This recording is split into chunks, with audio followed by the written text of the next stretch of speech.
மன்னார் நகர சபையின் கன்னி அமர்வு இன்றைய தினம் புதன்கிழமை மன்னார் நகர முதல்வர் டேனியல் வசந்தன் தலைமையில் இடம்பெற்ற போதும் சபையில் தொடர்ச்சியாக குழப்ப நிலை ஏற்பட்டதைத் தொடர்ந்து சபையை தொடர்ந்து முன்னெடுத்துச் செல்ல முடியாத நிலையில் சபை நடவடிக்கையை பிரிதொரு தினத்திற்கு நகர முதல்வர் ஒத்திவைத்திருக்கின்றார்.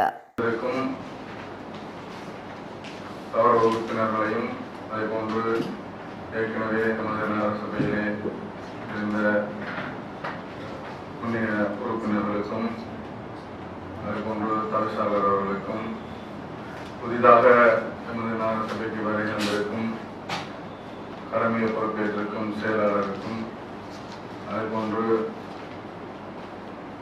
முன்னைய செயலாளருக்கும் இங்கு வருகின்றிருக்கும் பத்திரிகையாளர் நண்பர்கள் மற்றும் அனைவரையும் நண்பர்கள் வரவேற்றுக் கொண்டு நிகழ்ச்சி நிலையின் அடிப்படையிலே இன்றைய அமர்வு இடம்பெறும் என்பதை தெரிவித்துக் கொண்டு முதலாவதாக கூட்டத்துக்கு வரையதா விடுமுறை அளித்து ஒருத்தரும் கூட்டத்திற்கு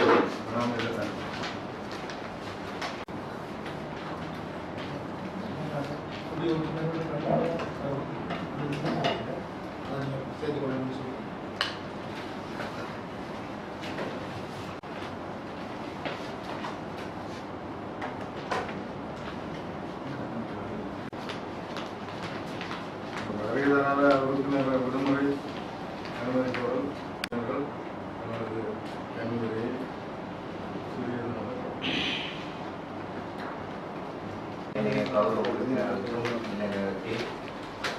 சொல்லிக்கொள்ள விரும்புகிறேன் என்றால் நாங்கள் இந்த மன்னார் நகர சபையை ஒற்றுமையாக முன்னிட்டு செயல்பட வேண்டும் என்று கேட்டு எனக்கு கண்முறை. நான் அண்ணா நகரசபை அனுமதிக்கப்பட்ட வட்டாரத்திலே வெற்றி பெற்று நகரசபை உறுப்பினராக வந்திருக்கின்றேன். நான் இவ்விடத்திலே கூறிக்கொள்ள விரும்புகின்ற விடயம், நகரசபை உத்தியோகத்தை தாக்கிய ஒருவரும் மற்றும் நகரசபை கடந்த காலங்களில் நகரசபையை விமர்சித்து ஊடகங்களிலே வழக்கு தொடர்பாக இடம்பெற்றுக் கொண்டிருக்கிற வழக்கு தொடர்பாக நகரசபையில விமர்சிக்கிறதுக்கு நகரசபை உத்தியோகத்தை தாக்கிய ஒருவரை மற்றும் மக்களால் நிராகரிக்கப்பட்ட ஒருவரை நான் இவ்விடத்திலே தலைவராக ஏற்றுக்கொள்ளவில்லை என்பதனை இவ்விடத்திலே பதிவு செய்து கொள்ள விரும்புகின்றேன். அத்தோடு நாங்கள் இந்த நகர சபையிலே வரவேற்பு நிகழ்வு சம்பந்தமாக ஒரு ஊடக அறிக்கையை நான் பார்த்திருந்தேன். ஊழியர்கள் வரவேற்பு செய்திருந்தார்கள். அவ்விடத்திலே நாங்கள் அதற்கு வரவிட்டதற்கான காரணம் என்னவென்றால், எங்கள் அந்த தலைவராக தெரிவு செய்யப்பட்ட ஒருவர் மக்கள் பிரதிநிதியாக தெரிவு செய்யப்படாத ஒருவர் தலைவராக இங்கே வந்திருக்கின்றார். அவர் ஒரு தலைவராக இருந்து செயல்படுற இடத்திலே நாங்கள் அந்த வரவேற்பை புறக்கணித்ததற்கான காரணம் அதுதான். அவருக்கு ஏற்கனவே நகரசபை உத்தியோகத்தரை தாக்கிய நீதிமன்ற வழக்கு நிலுவையில் இருக்கின்றது. அந்த காரணத்தினாலே நாங்கள் இந்த வரவேற்பு நிகழ்வை புறக்கணித்திருந்தோம் என்பதை இவ்விடத்திலே கூறிக்கொள்ள விரும்புகின்றேன்.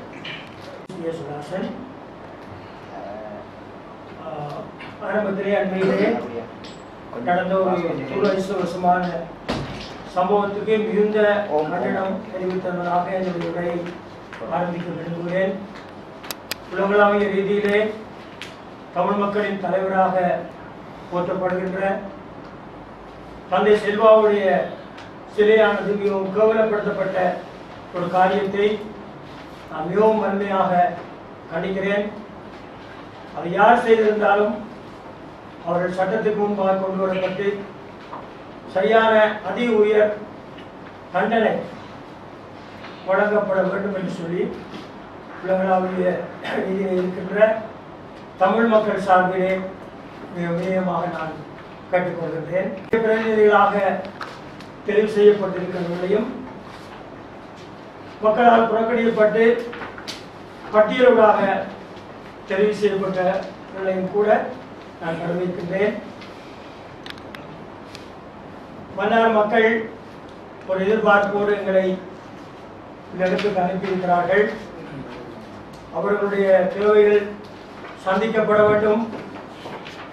அப்பளுக்கான சேவை மக்களுக்கு செய்யப்பட வேண்டும். சரி, அப்பளுக்கான காரியங்கள் கண்டுபிடிக்கப்பட்டால் இலங்கையிலே மிகவும் ஒரு மோசமான நிலைமையில் இருக்கிற ஒரு நகரம் என்று சொன்னால் மன்னார் நகரம். அந்த நிலைமை மாற வேண்டும். இந்த நகரமும் மற்ற நகரத்தை போன்று ஒரு செழுமையான அல்லது ஒரு மிகவும் ஒரு வளர்ச்சியான ஒரு நகரமாக மாற வேண்டும். அதற்கு நாங்கள் எல்லோரும் ஒத்துழைக்க வேண்டும் என்று கேட்டுக்கொண்டு அனைவருக்கும் காலை வணக்கத்தை தெரிவித்துக் கொண்டு மக்களிடம் பல்வேறு கோரிக்கைகளையும் பல்வேறு திட்டங்களையும் கூறி அவரிடம் வாக்கு பெற்று அவர்களுக்குரிய சேவைகளை செய்வதற்காக நாங்கள் இங்கே வந்திருக்கிறோம். இங்கே வந்தது நோக்கம் மக்களுடைய அபிவிருத்தி, அதே போல இந்த மன்னார் நகரத்தினுடைய அபிவிருத்தி. அவை கட்சிகளுக்கு அப்பால் பல காரணங்கள் கூடப்படுகின்ற பல விடயங்கள் வெளி கொணரப்பட்டிருக்கின்றன. இருந்தாலும் இப்போது உள்ள சூழ்நிலையிலே மக்கள் எங்களுக்கு என்ன நோக்கத்துக்காக வாக்களித்தார்களோ அந்த நோக்கத்தை நிறைவு செய்வதற்காக நான் என்னுடைய முழு ஒத்துழைப்பையும் வழங்குவேன் என்று கூறி விடைபெறுகிறேன். என்னுடைய பேர் சேவை திருவண்ணாமலை கௌரவ தலைவருக்கும் மற்றும் செயலாளர் மற்றும் கௌரவ உறுப்பினர்கள் ஊடகவியாளர் மற்றும் ஊழியர் அனைவருக்கும் மக்கள் மனதை தெரிவித்துக் கொண்டு நாங்கள் கடந்த காலத்திலும் 5 வருடம் தொடர்ந்து இந்த நகரசபையில் பயணித்திருக்கின்றோம். எந்தவித அசம்பாவிதங்கள் இருந்தாலும் இந்த வளாகத்துக்குள்ளேயே எங்களை தீர்த்து கொண்டு மன நிறைவோடு மக்களுக்கு சேவாதி இருக்கின்றோம். அந்த வகையில் எங்களுக்கு மக்கள் வாக்களித்திருக்கின்றார்கள். குறைந்தபட்சம் எனக்கு வாக்களித்திருந்தாலும் அந்த மக்களுக்கு மக்கள் நான் நன்றியை தெரிவித்துக் கொள்கிறேன். நான் கடந்த தெரிவுக்கு வராத காரணம் என்னை தலைமைக்கூடம் என்னையும் என்னுடைய கௌரவ உறுப்பினரை கலைத்து வைத்துக் கொண்டு என்னை வெளியே செல்லவராத காரணத்தினால் நான் சபைக்கு சமூகமளிக்கிறேன். மனைவியோடு இது சம்பந்தமான கடிதமும் தலைவருக்கும் எல்லாருக்கும் அழைத்திருக்கின்றேன். இனிமேலும் கௌரவ உறுப்பினர்களுக்கு இது போன்ற நிலைமை ஏற்படக்கூடாது. நாங்கள் மக்களால் தெரிவு செய்யப்பட்டு நடைமுறைக்கு வந்துள்ளோம்.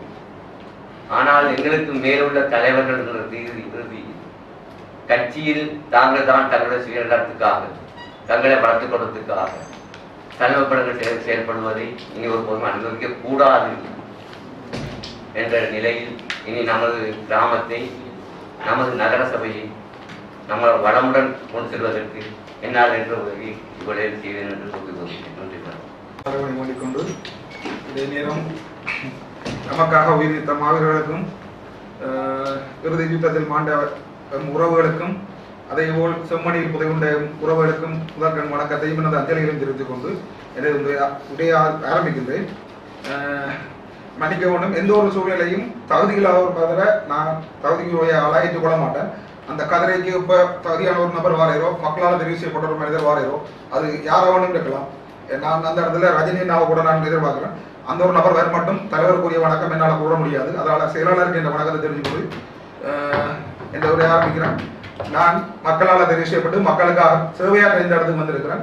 அதனால என்ற நோக்கம் முழுக்க மக்கள் சம்பந்தப்பட்டதாகவும் அவங்களுக்கு விருப்பம் சம்பந்தப்பட்டதாக இருக்குமே தவிர எதற்காகவும் யாருக்காகவும் விட்டு கொடுத்தோ யாருக்கும் அடிபணிந்தோ போகக்கூடிய ஒரு நிலையில நான் இல்லை. அப்படி ஒரு ஆளாகவும் நான் இந்த இடத்துக்கு வேற இல்லை. எனக்கு என்ன நோக்கத்துக்காக எந்த மக்கள் அனுப்பினாங்களோ அந்த நோக்கத்துக்காக இருக்கிறேன். அந்த நோக்கத்தை நிறைவேற்றுவதை என்ற முழு பொறுப்பு. அதற்காக என்னோட துணைகிற யாருக்கும் எவருக்கும் நான் துணை நிற்பேன்றதையும் உறுதியாக போய்கொண்டு அதை நிறைவேற்ற கட்சியின் கொள்கைகளையும் மீறாமல் கட்சி தலைமைக்கு கட்டுப்பட்டு நடப்பேன்ற உறுதியாக கூறுகிறேன். தவச்செயலாளர்களுக்கும் எங்கள் வீட்டிற்கும் ஏனைய உறுப்பினர்களுக்கும் மற்றும் நகரசபை உறுப்பினருக்கும் எனது காலை வணக்கம். நான் சவுதார் வட்டாரத்தில் தேசிய மக்கள் சக்தி ஊடாக வெற்றி பெற்று உறுப்பினராக தேர்ந்தெடுக்கப்பட்டேன். எக்காரணங்கள் கொண்டும் எமது நகரசபை உறுப்பினரோடு சேர்ந்து ஊழலற்ற ஒரு அபிவிருத்தியை எதிர்நோக்கியே நாங்கள் பயணிப்போம் என்பதை கூறிக்கொண்டு எனது தண்ணியுடைய நான் மக்களுக்கு சேவை செய்ய தான் வந்தேன். இதில் நகரசபை செயலாளர்கிட்ட நான் ஒரு இது கேட்குறேன். எந்த வட்டாரத்துக்குள்ள எனக்கு தெரியாமல் உறுப்பினரோ வேறு யாருமோ போய் ஒரு இதை செய்யலுமா என்ற ஒரு கேள்வி என்னோட மனசுக்குள்ளே இருக்குது. அதை விட நாங்கள் இவ்வளோ நாள் ஆகிட்டுது, எங்களுக்கான ஒரு இதுவுமே எது நடக்குது என்ன நடக்குதுன்னு தெரியதில்லை. ஒரு சில இதுகளை அவங்களுக்குள்ளேயே நடத்துகிறாங்கன்ற ஒரு குரலி வெளியில் தெரியுது. அடுத்தது தவிசாலை எனக்கு பர்சனலாக எதுவுமே பிரச்சனை இல்லை. ஆனால் எனக்கு என்ன ஒரு கேள்வின்னு சொன்னால் அந்த புது வரவு செலவு திட்டத்தை நான் போட்டு அதை நடைமுறைப்படுத்த வேண்டும். இது மக்களின் பங்களிப்பால் உருவாக்கப்பட்ட பட்ஜெட் தான். மக்கள் பிரதிநிதிகள் வரவு செலவு திட்டம் போடணும். அந்த வரவு செலவு திட்டம் தான் ஏற்றுக்கொள்ளப்படும். மக்கள் பிரதிநிதியை விட்டு போட்டு வரவு செலவு திட்டம் சும்மா வந்து உப்பு தப்பினா வரவு செலவு மென்ஷன் பண்ணி போட்டு வரவு செலவு திட்டத்தை விஷயத்தை மென்ஷன் பண்ணி அடுத்த இடத்துக்கு போகும். நிதிக்குழு உறுப்பினர்களை தெரிவு செய்யுமாறு நான் கேட்கிறேன். சார் இது நாங்கள் எந்த இடத்துல ஒரு தீர்மானம் கொண்டோம் சார். நிறைவேற்றின பிற்பாடு என்ன சுகாதார பிரிவு போட்டுருக்கோம். இந்த பழைய உறுப்பினர் பக்கத்தில் தெரிவு செய்த பிற்பாடு சுகாதார பிரிவு கேட்டு போட்டிருந்தாங்க. சுகாதார பிரிவில் எங்களுடைய நான் நேரில் பார்த்து நேரடியாக கடந்த காலத்தில் இந்த செயலாளர்கிட்ட இது சம்பந்தமான முறைப்பாடு செய்து அவரை எனக்கு சொன்ன வாக்கு வேணுமெண்டா நீ போயிட்டு போடுவாங்க. அப்ப இது தேவையே சார். இந்த பதவி தேவை அதனாலே தவிர்க்கலாம். சப்கமிட்டி என்ற ஒரு அந்த கமிட்டி எங்களுக்கு தேவை.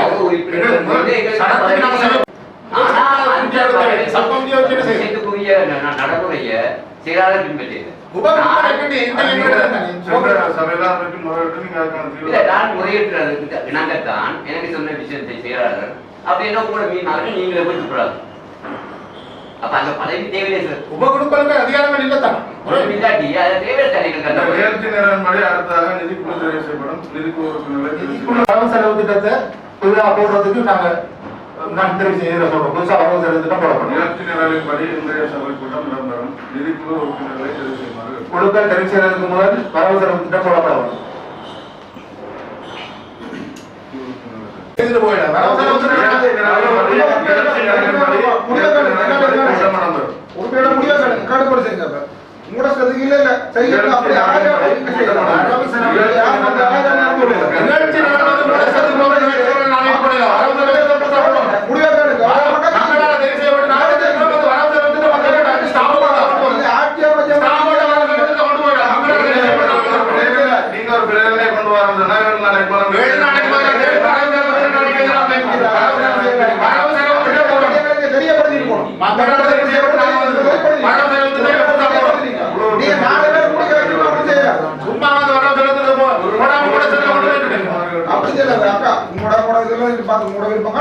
அப்படி செய்யல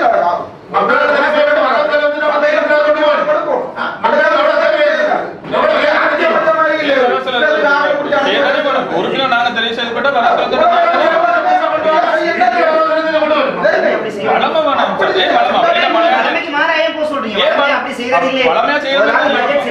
சபை செஞ்சு வச்சுக்கிற பட்ஜெட் நாங்க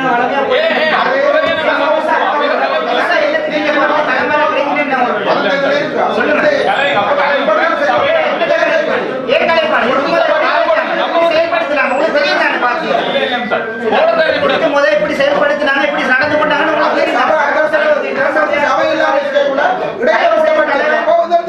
செயலாளர் ஆலோசனை கேட்டு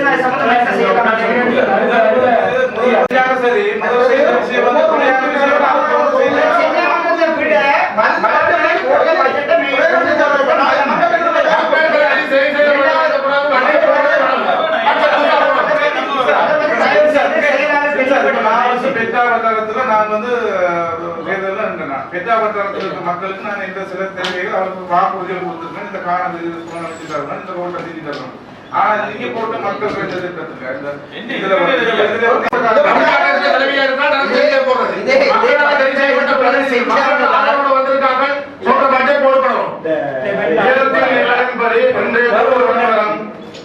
கௌரவ உறுப்பினர்கள் நிதிக்குழு உறுப்பினர்களை தெரிவு செய்யுமாறு கேட்டுக்கொள்கிறேன். நகரசபை கட்டட கிரமமா நடந்தீங்கன்னு சொன்னா உங்களுக்கு எதிராக நாங்க நடவடிக்கை போக வேண்டியவர்.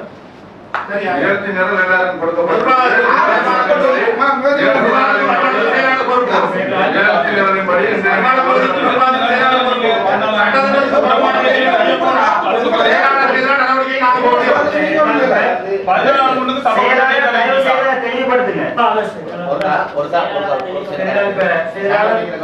நிகழ்ச்சி நிறைய சைன் பண்ணி அனுப்பியிருக்கிறது நீங்க செயலாளர் அனுப்பியிருக்கீங்க.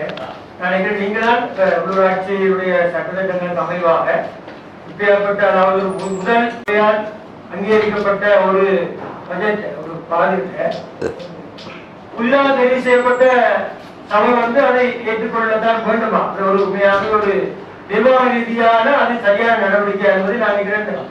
ஒரு செயலாளர் வந்து நீங்கள் விளக்கம் தானே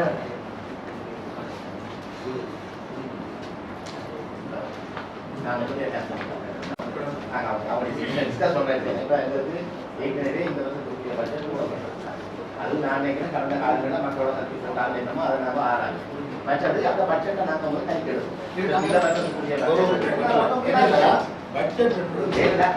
நீங்க வந்து ஒட்டுமொத்த மக்களோட வாக்குல வந்து வந்திருக்கு. அந்த மக்களோட என்ன தேவை இருக்குன்றத உங்களுக்கு தான் தெரியும்.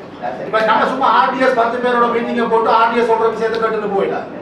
ஆர்டிஎஸ் கூப்பிட்டு பட்ஜெட் போடுறதை இது போடல. மக்கள் பிரதிநிதிகள் பட்ஜெட் போடணும் புதுசா. அதுல என்ன விஷயங்கள் உருவாக்கணும்ன்றதை நான் தான் மென்ஷன் பண்ணுவேன்.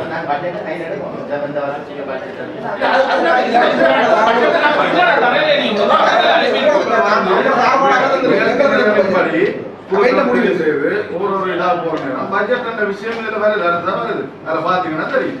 அந்த குழுக்கள்ன்றதுக்கு அடுத்த கட்டம் பட்ஜெட் தீர்மானிப்போம்.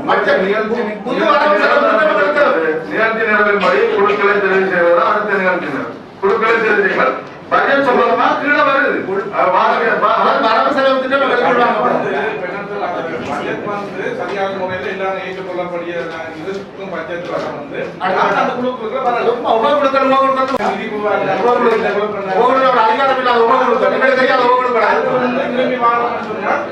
பட்ஜெட் சரியா இருக்கும். அப்ப அந்த சரியா இருக்க பட்ஜெட்ல நாங்க அந்த குழுக்களுக்கு நாங்களே வாங்கப்படாது. எதுவுமே தெரியாம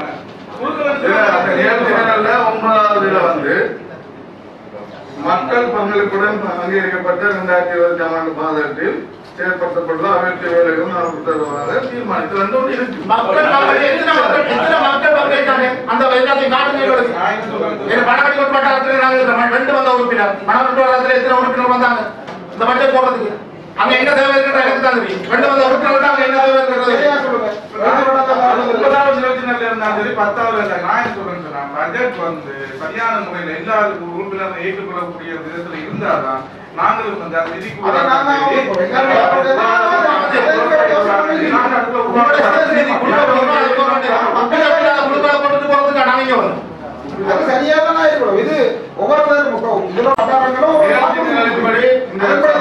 இது இதுல எந்த விதமான மாற்றங்கள் நிகழ்ச்சி நடந்ததுக்கு அப்பால நாங்க வந்து மக்களால் தெரிவு செய்யப்பட்ட உறுப்பினர்கள் சரியா இங்க வந்து மக்களுக்கு சார்பா தான் நாங்க இந்த இடத்துல கலைக்கிறதுக்கு வந்திருக்கிறோம். மக்களோட தேவைகளை பூர்த்தி செய்யறது தான் இந்த இடத்துல வந்திருக்கிறோம்.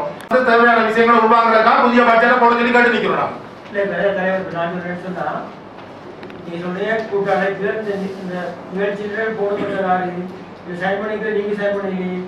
செயலாளர் சைன் பண்ணிக்கிறார். அவர் செயலாளர் இதுக்குரிய கருத்தை சொல்லிடுங்க.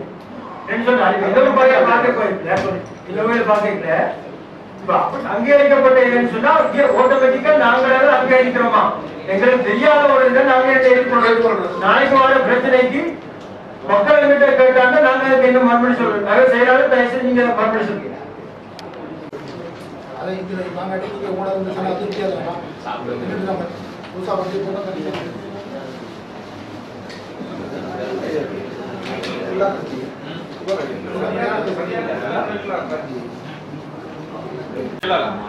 மீட்டிங் எத்தனை நாளைக்கு முன்னுக்கு அறிவிக்கணும்? சபை மீட்டிங் தெரியாது. நான் புது இருக்கிறேன். நான் கேட்ட செயலாளர் அதிகாரம் இல்லையா? குழுநிலைக்கு நாளைக்கு முன்னது மீட்டிங் டேட் அறிவிக்கணும். அப்ப பிரேரணை எத்தனை நாளைக்கு முன்ன கொடுக்கணும்? மீட்டிங் 7 நாளைக்கு முன்னுக்கு அறிவிக்கணும். பிரேரணை 7 நாளைக்கு முன்ன கொடுக்கணும்னா நீங்க கூட பிரேரணை சம்பளிக்கலாம். இல்ல நீங்க மீட்டிங்க்கு எத்தனை நாளைக்கு முதல் தரணும், எத்தனை நாளைக்கு மீட்டிங் கடிதம் அனுப்பணும்,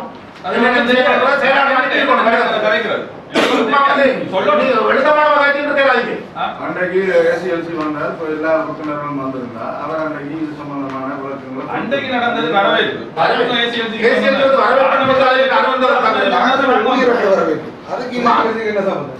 பெண்களோட வந்து காசு கொடுத்து அவங்களுக்கு நீங்க சொல்றதை ஏற்றுக்கொள்ளலாம். சரியா? பெண்களோட வந்து நீங்க காசு கொடுத்து வந்து அவங்கள்ட்ட நீங்க சொல்றதை ஏற்றுக்கொள்ளலாம். சரியா? நாங்க இங்க மக்களால தெரிவு செய்யப்பட்டு வந்திருக்கோம். மக்களால தெரிவு செய்யப்பட்டு வந்திருக்கோம். நீங்க சொல்றதை ஏற்றுக்கொள்ளவே இல்லை. என்ன பிரச்சனை சொன்னா நகரசபை சட்டத்தின்படி விஷயத்தை செய்தா இந்த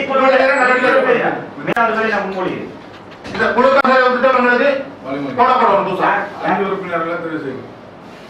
என்ன நிதி எங்க நிதி நிதி என்ன என்ன அதை சொல்லுங்களா முதல்ல உங்க பாட்டுல என்ன நிதி நீங்க 5 பேர் சபை என்றது அதே போல நிர்வாகம் வேற நிதிக்குழு தலைவரும் சொல்றாங்க வேலை செய்தீங்கன்னு சொன்னா உங்களுக்கு நீங்க சபை நடவடிக்கைக்கு புறம்பான வேலைகளையும் கட்டண கட்டணத்துக்கு முந்தி வேலை செய்தீங்கன்னு சொன்னா உங்களுக்கு எதிரான நடவடிக்கை நாங்கள் எங்களுக்கு விளக்கம் வேணும் விளக்கம் இல்லாம நானும் புது உறுப்பினர் அகரம் இதை பத்தி எங்களுக்கும் தெரியாது எனக்கு சந்தேகம் இருக்குது.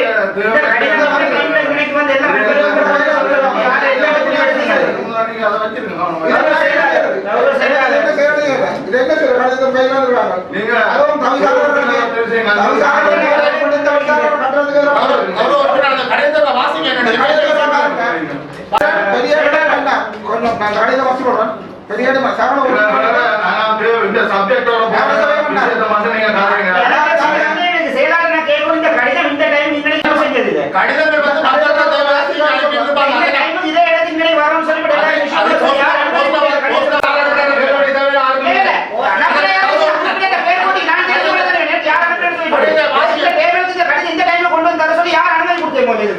கடிதம் வந்தபடியா அது இருக்கிறது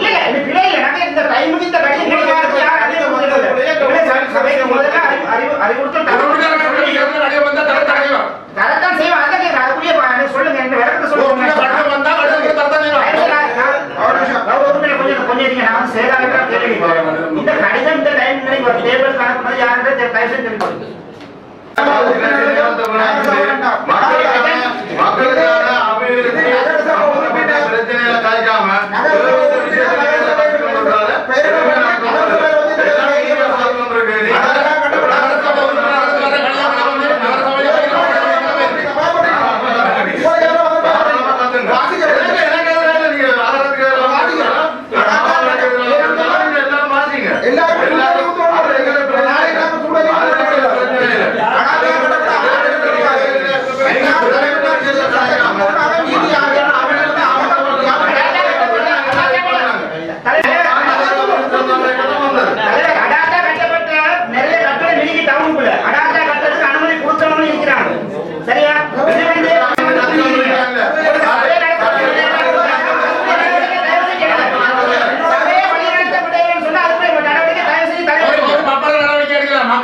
முதல்ல குடும்ப பேசி சொல்லுங்கப்பா. விளக்கம் நாங்க வந்து ஒரு வேலை திட்டத்தை யார்கிட்ட கலைக்கிறது எதுவும் தெரியுமா?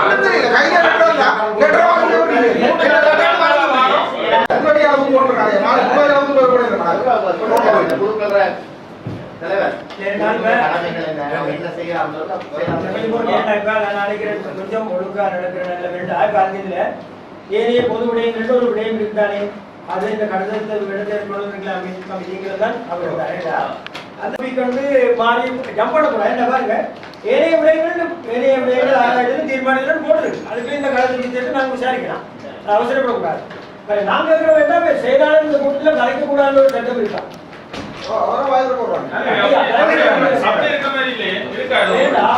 நான் போயிடும்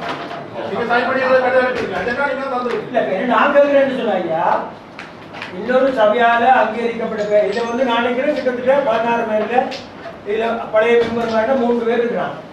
13 பேர் நாங்கள் புதார்கள்.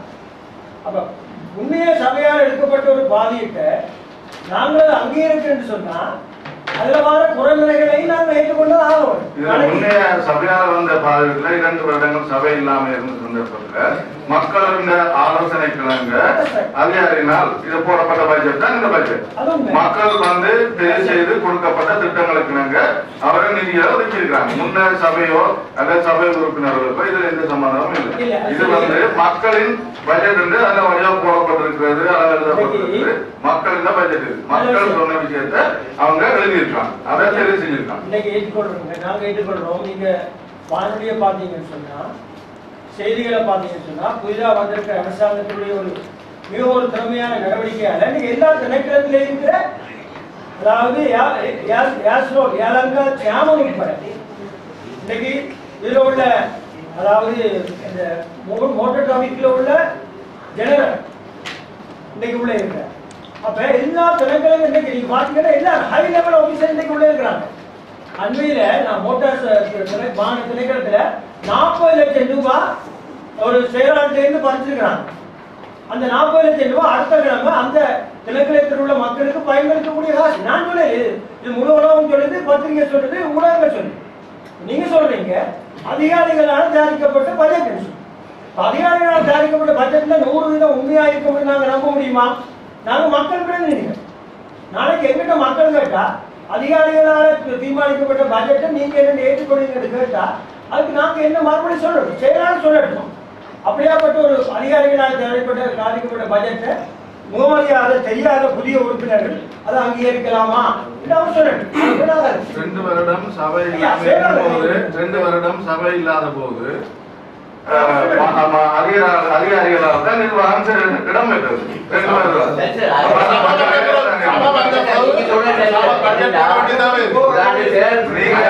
சபையில குழப்பிக் கொண்டே இருந்தா 1/2 மணி நேரம் சபை ஒத்தி வைக்கப்படுது. 2 வருஷம் தெரியாது. ஒண்ணு தெரியாது.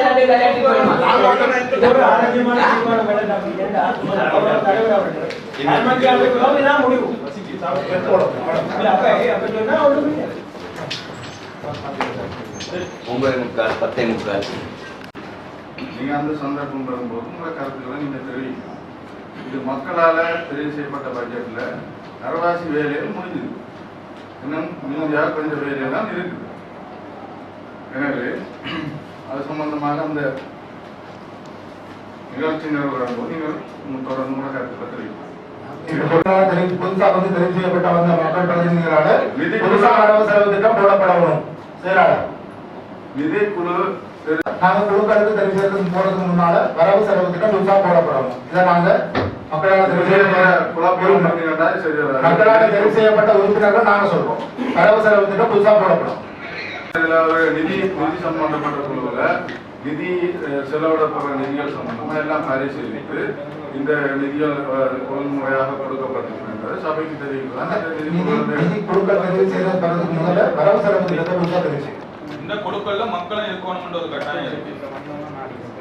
ஊர் பிரதிநிதிகள் மக்கள் இருக்கணும்ன்ற ஒரு இது இல்ல இருக்குது. உறுப்பினர்கள் மட்டும் இருக்க வேண்டிய அவசியம் இல்லை. கட்டாயம் இந்த குழுக்கள்ல ஊர்ல உள்ள மக்கள்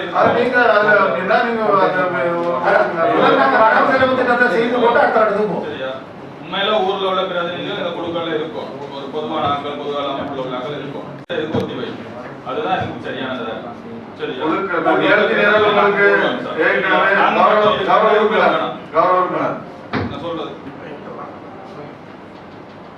நாங்கள் நிகழ்ச்சி நிறுவனங்களுக்கு எல்லாம் அனுப்பியிருக்கோம். அப்ப நீங்க நிகழ்ச்சி நிறுவனங்கள் செய்த நாங்க நிகழ்ச்சி நிறுவனங்களுக்கு அனுப்பியிருக்கோம். நிகழ்ச்சி நிறுவனப்படி இன்றைய கூட்டம் நடந்தது. மக்கள் சொல்றீங்களா? இதுல செயலாளர் அஜெண்டா செயலாளர் தந்திருக்கிற அத செயலாளர் தான் தொடர்ந்து குழப்பிக் கொண்டிருந்தீங்கன்னா சபை ஒத்தி வைக்கப்பட்டு சபை ஒத்தி வைக்கப்பட்டு நீங்க எப்படியே குழப்பிக் கொண்டு மக்கள் நிதி வீணடிக்கப்பட்டு தெரிவு செய்யப்பட்ட நாங்கள் மக்கள் நலன் சார்ந்து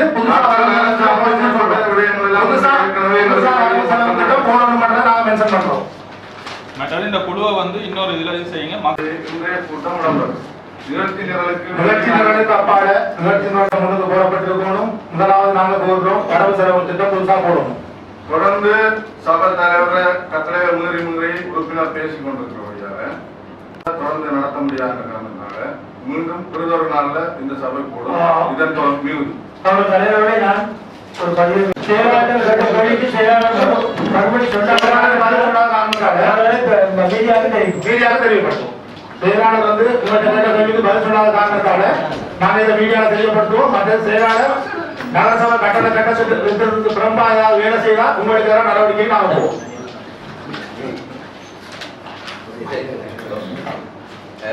தம்பி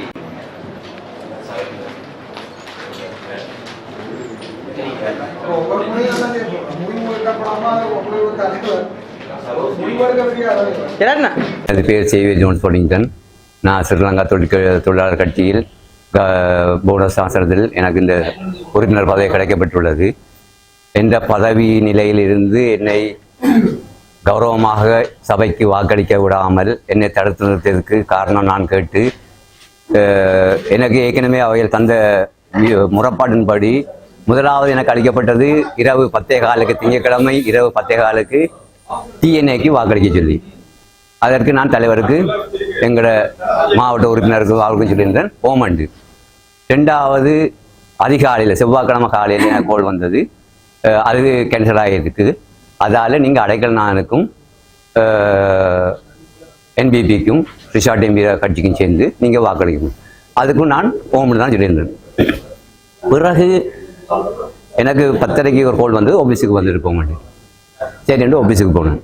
ஆஃபீஸுக்கு போகிற இடத்துல கேட்டவங்க உங்களுக்கு இப்போ வரப்போகிற சேமன் என்ன மாதிரி நான் சொன்னேன் எனக்கு பிடிக்கல.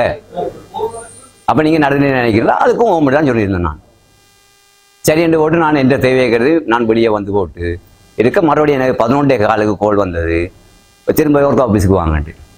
நான் திரும்பியும் ஆஃபீஸுக்கு போன இடத்துல என்ன சொன்னாங்க, நீங்கள் நடுநிலை தானே, அதால் நீங்கள் ஆஃபீஸுக்கு அங்கே சமூகம் அளிக்க தேவையில்லை, சபைக்கு போக தேவையில்லை, அவங்க பார்த்துக்கொள்வாங்க அதை என்று அவங்க சொன்னதால் நானும் பிளாக் பண்ணி அங்கே தக்க வைக்கப்பட்டுட்டேன். ஆனால் எனக்கு அண்டைய நாள் பின்னேறம் நான் ஊருக்குள்ளே வந்தப்பறம் தெரியும் எனக்கு காசு தந்ததால் அடைக்கல் நான் 25 லட்சமும் இப்போ தவசாளராக இருக்கிற வசந்தன் 5 லட்சம் தந்ததாகவும் மக்கள் மத்தியில் கதை பரவப்பட்டிருக்கு. அப்போ இது அவதூறான சொல். என்ற கட்சி என்ன தடுத்து வச்சிருந்ததால் தான் எனக்கு இந்த அவதூறு. இவ்வளோ காலமும் கடந்த காலம் 5 வருஷம் நான் நகரசபையில் உறுப்பினராக இருந்திருக்கிறேன். எந்த ஒரு மக்கள் மத்தியிலும் எந்த ஒரு விமர்சனமும் இல்லை.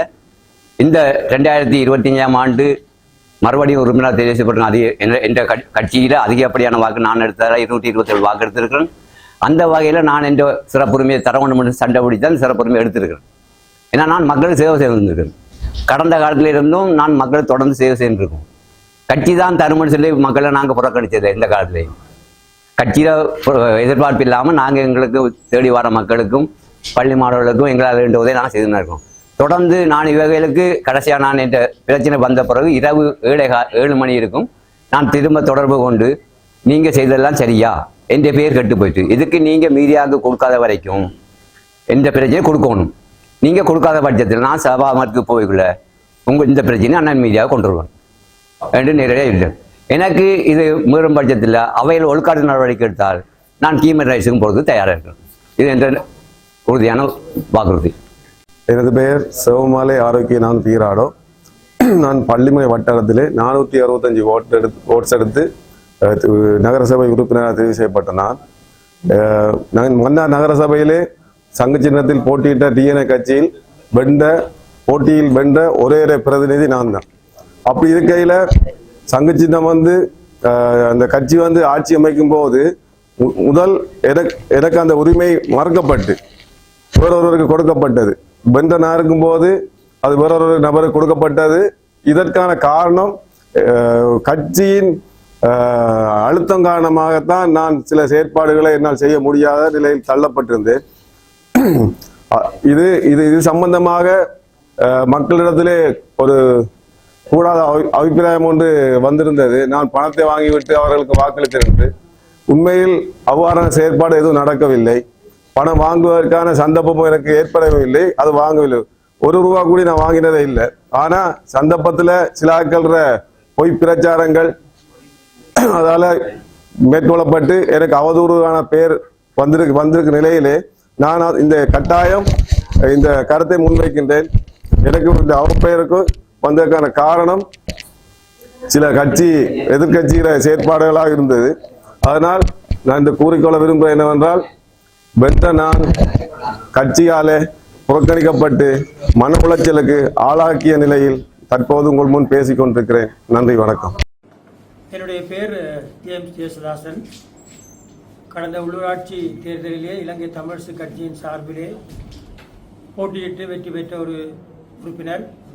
அது மாத்திரமல்ல, இலங்கை தமிழரசு கட்சியின் சார்பிலே நாங்கள் 4 பேர் தெரிவு செய்யப்பட்டிருந்தும் துரதிர்ஷ்டவசமாக நாங்கள் இந்த எதிர்கட்சியிலே அமர வேண்டிய ஒரு நிலைமை ஏற்பட்டது.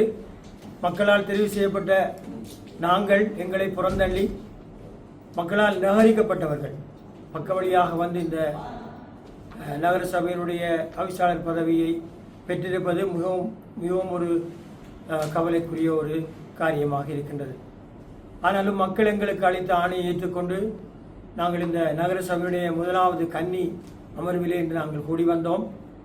இந்த நாள் கூட்டத்திலே பல முரண்பாடான கருத்துகள் தவிசாளர் நாளை முன்வைக்கப்பட்ட காரணத்தினாலே அதை எங்களால் ஏற்றுக்கொள்ள முடியாமல் போனது.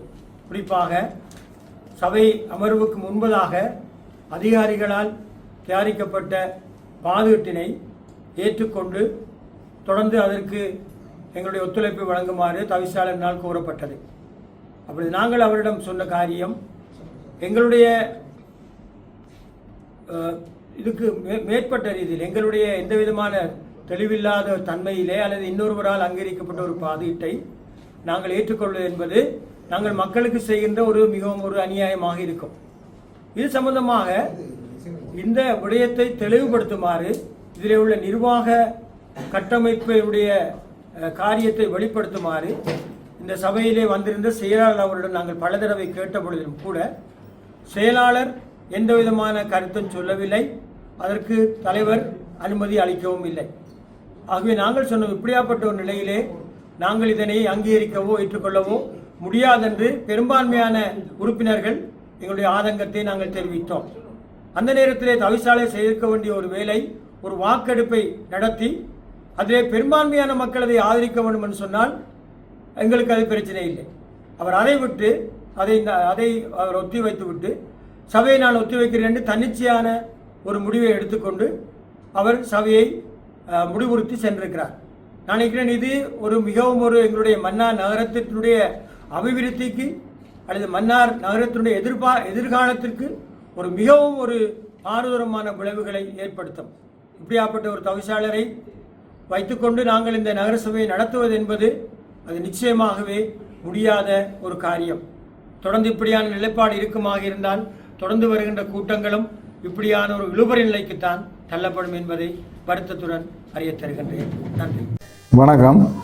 இன்றைக்கு நகரசபையின் முதலாவது அமர்வு இடம்பெற்றது. தெரிவுக்கு பிற்பாடு முதலாவது அமர்வு இடம்பெற்றது. அனைவருக்கும் நாங்கள் நிகழ்ச்சி நிரல்கள் எல்லாம் அனுப்பியிருந்தோம். இன்றைய நிகழ்வில் எவ்வாறான முடிவுகள் எடுக்கப்படும் என்ற நிகழ்ச்சி நிரலை நாங்கள் அனுப்பியிருந்தோம்.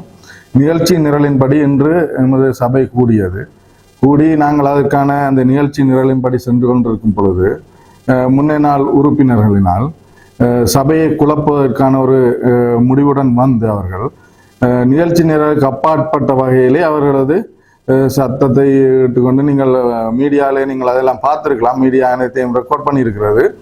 அப்போ அவர்கள் சொன்ன விஷயம் என்னென்னா, புதிதாக பாதுகாடு கொண்டு அமைக்க வேண்டும், பாதுகாடு போட வேண்டும், முதலாவது அமர்விலே நீங்கள் பாதுகாட போட வேண்டும்னு சொன்னார்கள். உண்மையிலேயே மக்களால் தெரிவு செய்யப்பட்ட திட்டங்கள் தான் அதிகாரியினால் நடைமுறைப்படுத்தப்பட்டது. 2025ஆம் ஆண்டுக்கான பட்ஜெட். அது ஒவ்வொரு மக்களும் தங்களோட ஊரில் பிரதானமாக முக்கியமாக செய்யப்பட வேண்டிய வேலைகளை தான் அவர்கள் தெரிவு செய்து கொடுத்திருக்கிறார்கள். அதுக்கேற்ப நிதி ஒதுக்கப்பட்டு அரைவாசி வேலைகள் முடிந்து விட்டது. இன்னும் அரைவாசி வேலை தான் முடிய இருக்கிறது. அதை ஒரு காரணமாக காட்டி, அந்த விஷயங்களை காரணமாக காட்டி பெரிய சத்தமாக சபையை குழப்பும் மூலமாக தவிசாளரின் கட்டளைக்கு இணங்காமல் அவர்கள் சபையை குழப்புவதாகவே நோக்கமாக கொண்டு இன்று செயற்பட்டார்கள். அதன் காரணமாக சபை ஒத்திவைக்கப்பட்டிருக்கிறது. இதில் இருந்து என்ன எனக்கு தெரிகிறது என்று சொன்னால், நான் இந்த நகரசபைக்கு வந்த பிற்பாடு நிறைய ஊழல் சம்பந்தப்பட்ட விடயங்களை நான் வெளிக்கொண்டு வருவதற்கு முயற்சித்து கொண்டிருக்கிற சந்தர்ப்பத்தினால் இந்த ஊழல் விஷயங்கள் வெளியே வந்துவிடக்கூடாது என்பதற்காக இந்த சபையை எவ்வாறாவது குழப்ப வேண்டும், இது நடைபெறக்கூடாது என்ற நோக்கத்திலேயே அவர்களது நடவடிக்கைகள் இன்று இடம்பெற்றது. இதுக்கு மக்கள் தான் சரியான ஒரு தீர்வை இவர்களுக்கு வழங்க வேண்டும் என இந்த சந்தர்ப்பத்திலே நான் கேட்டுக்கொள்கிறேன்.